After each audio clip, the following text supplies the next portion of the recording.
દાહોદ જિલ્લાના ફતેપુરા તાલુકાની મામલતદાર કચેરી ખાતે નાયબ મામલતદાર સર્કલ ઓફિસર તરીકે ફરજ બજાવતા અધિકારી દ્વારા 5 હજારની લાંચ લેતા મહીસાગર એસીબી પોલીસમાંથી ઝડપાઈ જતા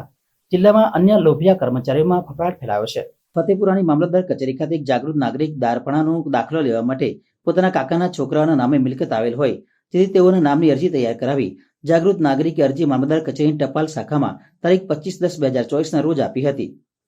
અરજી આપી હોવા છતાં એકાદ મહિનાનો સમય થયા છતાં પણ દાખલો ન મળતા અરજદારે ફરીથી મામલતદાર કચેરી ફતેપુરા ખાતે ઓફિસમાં સર્કલ ઓફિસરે ફતેપુરા નાયબ મામલતદાર સર્કલ ઓફિસર મંથનકુમાર જીવાભાઈ પરમારે જાગૃત નાગરિકને જણાવેલ કે અરજીના કાગળો કંઈક મુકાઈ ગયેલ છે, જે શોધી કાઢી તેમને જણાવીશ। ત્યારબાદ જાગૃત નાગરિક ફરીથી તારીખ 7/1/2025ના રોજ મામલતદાર કચેરી ખાતે પહોંચ્યા હતા અને મંથનકુમાર જીવાભાઈ પરમારને મળતા મંથનકુમારે જાગૃત નાગરિકની અરજીમાં સુધારો તથા ₹50નું સ્ટેમ્પ નવેસરથી કરી આપવા 5000 લઈ આવવા જણાવ્યું હતું।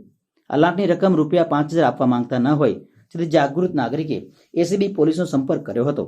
અને આ અંગેની જાણ મહીસાગર એસીબી પોલીસના પોલીસ ઇન્સ્પેક્ટર MM તેજાતને થતાં તેઓ પોતાની ટીમ સાથે ફતેપુરાની મામલતદાર કચેરી ખાતે પહોંચી ગયા હતા, જ્યાં મામલતદાર કચેરી આવેલ સર્કલ ઓફિસરની કચેરીની આસપાસ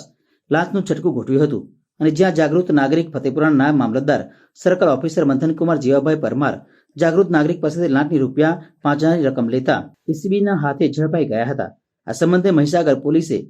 ગુનો નોંધી આગળની કાયદેસરની કાર્યવાહી હાથ ધરી છે।